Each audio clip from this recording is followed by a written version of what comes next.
విజేత కార్యక్రమానికి స్వాగతం సుస్వాగతం. చెమట చుక్కకి ఒక గొప్ప లక్షణం ఉంటుంది.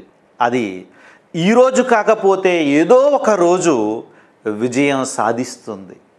విజయం సాధించిన రోజున అది విర్రవీగుతూ గర్వపడదు. మరో విజయం కోసం తన ప్రయాణాన్ని ప్రారంభిస్తుంది. ప్రపంచానికి తన విలువను చాటి చెప్పుతుంది. విద్యార్థులారా, గుర్తించుకోండి, అదేమిటి అంటే మనం పడ్డ ప్రతి కష్టం ఏదో ఒక రోజున మనకి అద్భుతమైన ఫలితంగా మన ముందు సాక్షాత్కరిస్తుంది. మీరు పడిన ఈ శ్రమకి ఇప్పుడు ఫలితం దక్కలేదేమిటి అని చెప్పి బాధపడాల్సిన అవసరం లేదు. ఈరోజు చెప్పబోయేటటువంటి స్టోరీ అదే. ఒక అద్భుతమైన వ్యాపారవేత్త ఒక మాట అంటాడు, సమస్య ఎక్కడుందో వ్యాపారానికి అక్కడ ఎక్కువ అవకాశం ఉంది అని. కొత్తగా ఆలోచించిన వాడు క్రొత్త విషయాలను ప్రపంచానికి పరిచయం చేస్తాడు.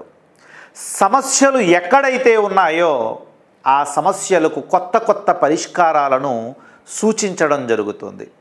ఇప్పుడు నేను చెప్పబోయే వ్యక్తి కిషన్ బగారియా. ఇతడు అస్సాంలోని ఒక చిన్న పల్లెటూరుకి చెందినటువంటి వ్యక్తి. ఈ కుర్రాడు చిన్నప్పటి నుంచి కూడా కంప్యూటర్లు అంటే చాలా ఇష్టం. దానితో కంప్యూటరే ప్రపంచంగా పెరిగి పెద్దవాడయ్యాడు. 10వ తరగతికి వచ్చేటప్పటికి కంప్యూటర్ల మీద ఇంకా ఇష్టం పెరిగింది.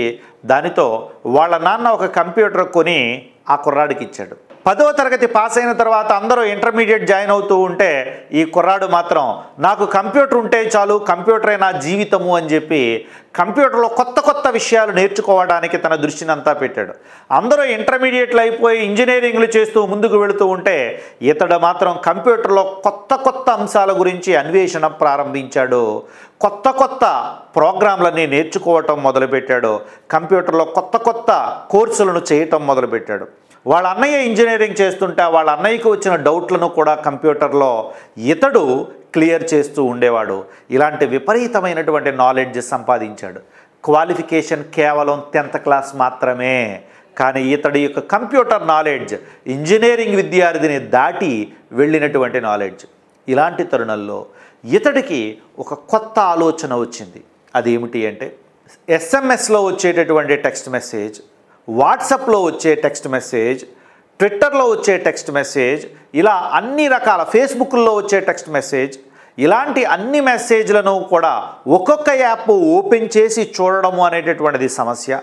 వీటన్నిటినీ కలిపి ఒకే చోట మనం ఈజీగా అన్ని టెక్స్ట్ మెసేజ్లని చూసుకుంటే చాలా ఈజీగా ఉంటుంది కదా అనే ఒక ఆలోచన వచ్చింది. దానికోసం అతడు రాత్రి పగలు అన్వేషించాడు, కష్టపడ్డాడు. చివరికి ఒక యాప్ని తయారు చేశాడు. ఆ యాప్ పేరే టెక్స్ట్కామ్.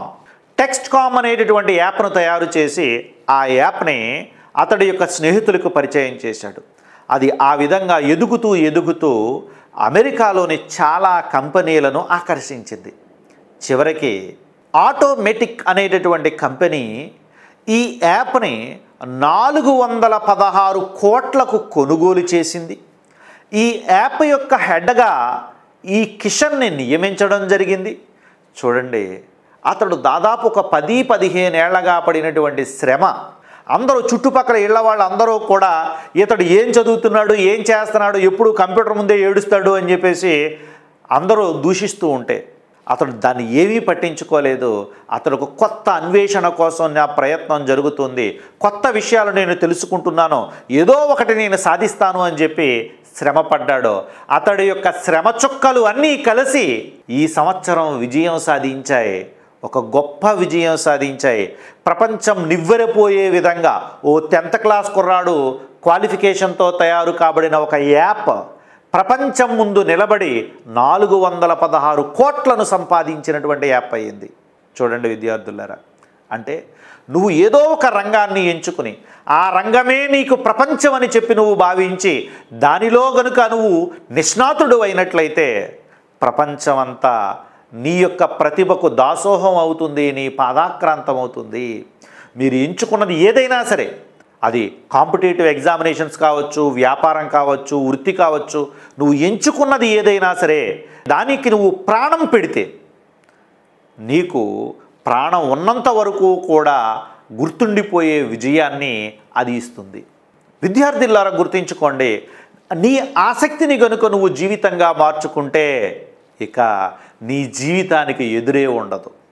మీరు ఎంచుకున్నటువంటి రంగం ఎవరు నమ్మినా నమ్మకపోయినా మీకు ఆ రంగం మీద పూర్తి నమ్మకం ఉంటే ఏదో ఒకటి సాధించగలవని పూర్తిగా మిమ్మల్ని మీరు నమ్మితే ముందుకు అడుగు వేసేయండి.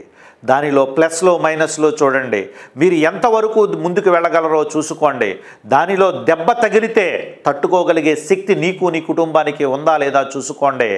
ఉంది అనుకుంటే ధైర్యంగా అడుగులు వేయండి. ఎప్పుడూ వెళ్ళే మార్గంలో వెళ్ళేవాడు కొత్త అందాలను చూడలేడు, కొత్త మార్గాలను అన్వేషించలేడు. కొత్త దారులు అన్వేషించాలి అంటే కాస్త రిస్క్ తీసుకోవలసిందే. తీసుకున్నవాడు మాత్రమే ప్రపంచానికి ఓ కొత్త దారిని చూపించగలుగుతాడు. అలాంటి వ్యక్తుల్లో మీరు కూడా ఉండగలగాలి. మీకు నచ్చిన రంగం ఏదైతే ఉందో దానిలో ప్రాణం పెట్టి మరీ కష్టపడండి. మీరు జీవితాంతం గుర్తుండిపోయేటటువంటి అద్భుతమైన విజయాలని పొందుతారు. Okay, thank you. జై హింద్.